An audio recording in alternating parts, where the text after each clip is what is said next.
നമുക്ക് നന്നേ ചെറിയ മക്കൾക്ക് പരിചയപ്പെടുത്തി കൊടുക്കാൻ പറ്റുന്ന കുറച്ച് പുസ്തകങ്ങൾ പരിചയപ്പെടുത്തി തരട്ടെ. ഇത് ടച്ച് ആൻഡ് ഫീൽ എന്ന് പറഞ്ഞിട്ടുള്ള ഒരു കാറ്റഗറിയിൽ വരുന്ന പുസ്തകമാണ്. അതായത് കുട്ടികൾക്ക് തൊട്ട് നോക്കിയിട്ട് ഫീൽ ചെയ്തിട്ട് അറിയാൻ പറ്റുന്ന ഒരു പുസ്തകമാണ്. ഇതിൽ ആനിമൽസിന്റെ പിക്ചേഴ്സ് ആണ് വരുന്നത്. അതിൽ ഏത് ആനിമലാണോ അതിൻ്റെ പുറമേയുള്ള ഒരു ടെക്സ്ചർ പുസ്തകത്തിൽ ഉണ്ട് എന്നുള്ളതാണ്. അതായത് ഇപ്പോൾ പശു ആണെന്നുണ്ടെങ്കിൽ പശുവിനെ തൊടുന്ന ഒരു ഫീലിംഗ് ഉള്ള ഒരു ടെക്സ്ചർ അവരത് പുസ്തകത്തിൽ കൊടുത്തിട്ടുണ്ട്. ഇപ്പോൾ കോഴിയാണെന്നുണ്ടെങ്കിലും കോഴിയുടെ ഫെദറിൽ നമ്മൾ ടച്ച് ചെയ്യുമ്പോൾ എന്താണോ ഫീൽ ചെയ്യുക ആ ഒരു ഫീൽ കുട്ടികൾക്ക് ഇത് ടച്ച് ചെയ്യുമ്പോൾ കിട്ടും എന്നുള്ളതാണ്.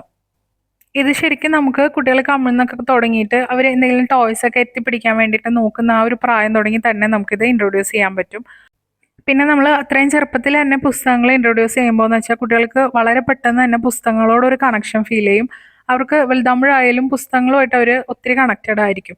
അപ്പോൾ ഇതെൻ്റെ ഒരു എക്സ്പീരിയൻസിൽ നിന്നും കൂടിയാണ് ഞാൻ പറയണത്. അപ്പോൾ അതുകൊണ്ട് തന്നെ നമുക്ക് തീരെ ചെറിയ മക്കളൊക്കെ ആണെങ്കിൽ നമുക്ക് ഇങ്ങനത്തെ പുസ്തകങ്ങൾ തീരെ ചെറുതെന്നല്ല കുറച്ചും കൂടെ വലിയ കുട്ടികൾക്കും നമുക്കിത് യൂസ് ചെയ്യാം. പക്ഷേ ഒരു 3 മാസം 4 മാസമൊക്കെ തുടങ്ങി നമുക്ക് ഇങ്ങനത്തെ പുസ്തകങ്ങൾ യൂസ് ചെയ്യാന്നുള്ളതാണ് ഒരു വാസ്തവം.